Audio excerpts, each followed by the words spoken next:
Mr. Chairman. Thank you. Dr. Rajan Prasad. Thank you, Mr. Speaker. Mr. Chairman, I want to carry on in the same vein that my colleague has been suggesting alternative titles for the bill that would really reflect its true intent or the intent of the policy that this minister is following. I mean, let's look at the history of this. It was only when the Labour Party came up with a very popular housing policy that all of a sudden this became urgent. So perhaps we should call it, let's take the focus of Labour's housing policy bill, because indeed that was the only time. Prior to that, the government was not particularly interested in this area. And the way in which the provisions of this bill have been spelt out gives the lie to the fact that this is not all that genuine in terms of a real response to what this side of the House has said all along, that the focus needs to be on affordable housing. That's where the big problem is. But somehow the minister has his own ideas as to how that is to be fixed, and the second title, I think my colleague has already taken it, which Jacinda Ardern coined, which was the trickle-down process bill.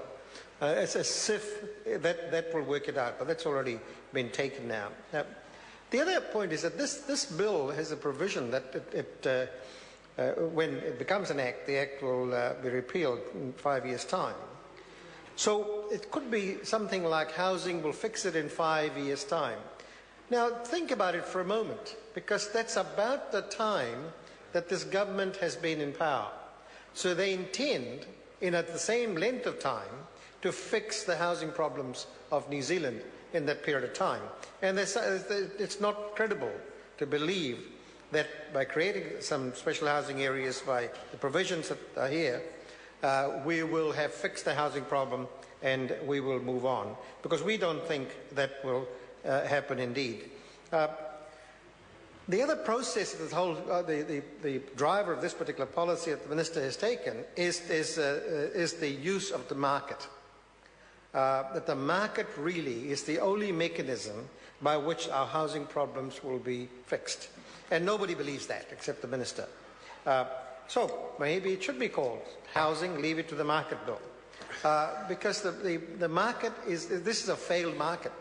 And yet the minister has so much confidence that it will fix it up. Perhaps all that will achieve, when you think about it, is it will enable more land to be made available to the developers who want to build big houses. Because they will build it, Mr. Chairman, through a faster process, through the planning process that's in part 2 of this bill.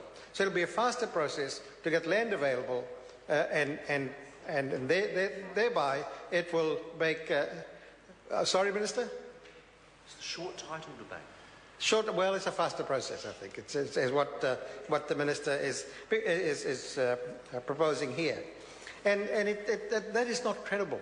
It's not credible that it can be done in that period of time. But maybe it does belie the true agenda of this minister to advantage one side, and the other area is that we've constantly talked about from this side is the override provisions, which we find are entirely objectionable. And despite the fact that there is a mediation clause now in the bill, another name could actually be, and this should generally be in there, Housing Accord and Overrides Bill, because the override provision is objectionable. It's hidden there somewhere. There is a little change in there around mediation, and that fixes it, and it doesn't.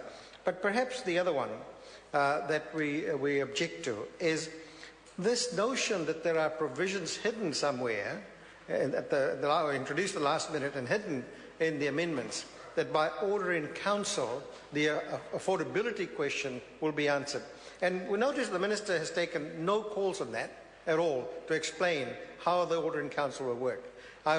And we've all appreciated the minister coming and being in the House, engaging with us, but on that point, Minister, you haven't. And perhaps you ought to have, and maybe you can still do that, because it needs explanation as to how that's going to work, and because it does begin to address, well, it is the minister's own answer to our requirement and our objection to there not being a process of the type that addresses affordable housing. So in the end, the bill is suboptimal in terms of what it can achieve, and we will not be supporting it. Thank you. Carol Beaumont.